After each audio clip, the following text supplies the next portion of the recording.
Let's talk Buffalo Bills. We're hearing a lot from Cole Beasley and the whole vaccine thing. He's a very public anti-vaxxer, and the NFL has come out with training camp rules that are effective at the beginning of training camp.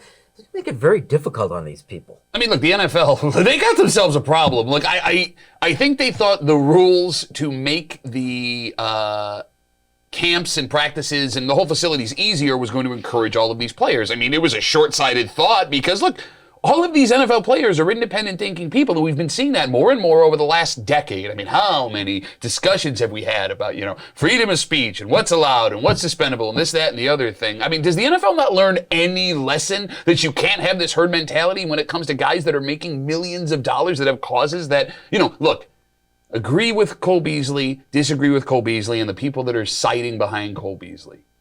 There's nothing you can do. This guy ain't going to change his mind, right? Like, Cole Beasley is not going to come out before training camp and be like, guess what? Got 2 shots. Everything's fine now, right? And if you do anything, the NFL has only put a brighter spotlight on this because you can make the argument that the Bills are now going to be at a competitive disadvantage because of someone speaking out against something that he didn't agree with. So, hey, let's take this thing that we wanted to remedy and push aside and make sure the NFL and make it huge. It's like it's the most NFL thing you've ever heard of. So what's great about this is a slight repeat from last year. So remember when we had COVID, the NFL was in their offseason. It was over. Yeah. They basically we saw the Super Bowl. It was all good. Yeah, we'll be fine by September. We'll put fans in, whatever. Then of course COVID doesn't go.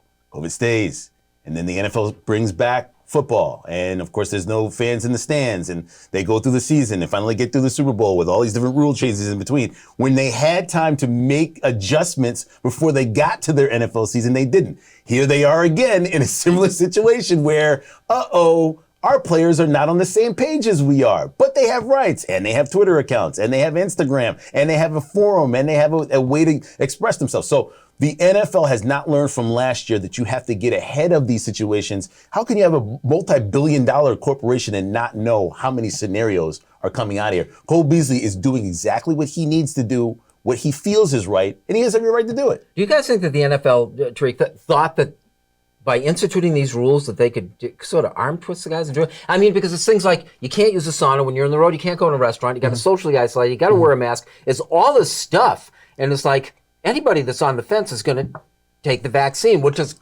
Josh Allen is one of those people. Yeah.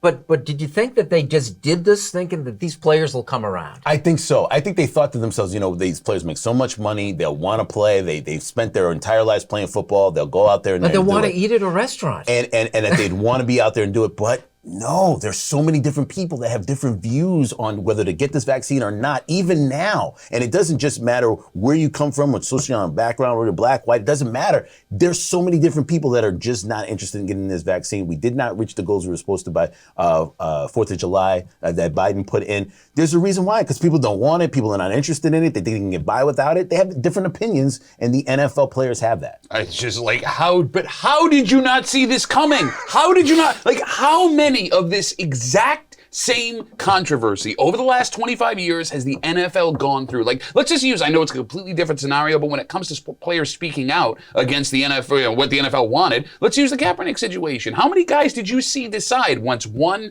3, 5 players stood up? Okay, well, now there's strength in numbers, and I'm going to voice my opinion on how I feel about something. It's different, but when it comes to opinion, it's a similar situation. How do you look at that story and not think there was going to be something like this that was going to happen and put a brighter light on the issue that you have? I think it's safe to say it's an unpopular opinion to take what Cole Beasley is doing, but is it a part of you respects him for the fact that he's owning it and actually coming forward and saying, this is how I think? I don't know if respect is the right word. I mean, look, it's your right to do it. I mean, that's a tough question. He puts himself out there because he talks about it. He talks about it a lot. And he's almost to the point of being a militant. Okay, sure, but there are tons of opinions that people could have where they're going to put themselves out there, and I'm not going to look at that person and go, I respect you for it. I mean, the guy's taking a risk, but then again, I'm a big risk versus reward guy. I'm also a Bills fan, right? So, I could sit here and say that the guy has a right to do what he's doing, and, God bless him, right? But if we're in week 13, and all of a sudden something happens, and again, you can't attribute it to Cole Beasley, but Cole Beasley has to keep that in mind too. If something happens on this Bills roster, all of the light is going to be on Cole Beasley. If something happens in the playoffs, all of the light is going to be on Cole Beasley, right? There's a risk versus reward to all of these things. So, to answer your question, I don't know. That's what is a good question. So do you think? So how do you see it playing out? I feel terrible for Duffy because this is the year. This is the year for you guys. And of all the things, last thing you want is to relive last year and your team get a bug that could have been prevented before the season starts. Well, I'm not we wishing see it. Beasley, but every team in the NFL must 100%. be dealing with the same thing. Agree. 100%. But again, it's not perception, or it's not reality, it's perception, right? If Cole Beasley wants to be the guy that stands up and waves the flag for this, well, Cole Beasley's going to be the one that catches the shrapnel if everything blows up. And look, the Bills went through something like this, not within their own roster, but what happened with the Tennessee Titans in, I believe it was week 4 last year, how the schedule got all screwed up, how everything got turned backwards, how McDermott, who's a big schedule guy, was taken off his game, and the Bills went into Tennessee and got blown out by an inferior opponent on national television. I don't want to relive that again. And I don't want it to happen in a game that legitimately matters for this team. I just want to hope nothing happens. Well, yeah. 7 months from now, it's just like everything's fine. We're on the other side. Nothing to worry about.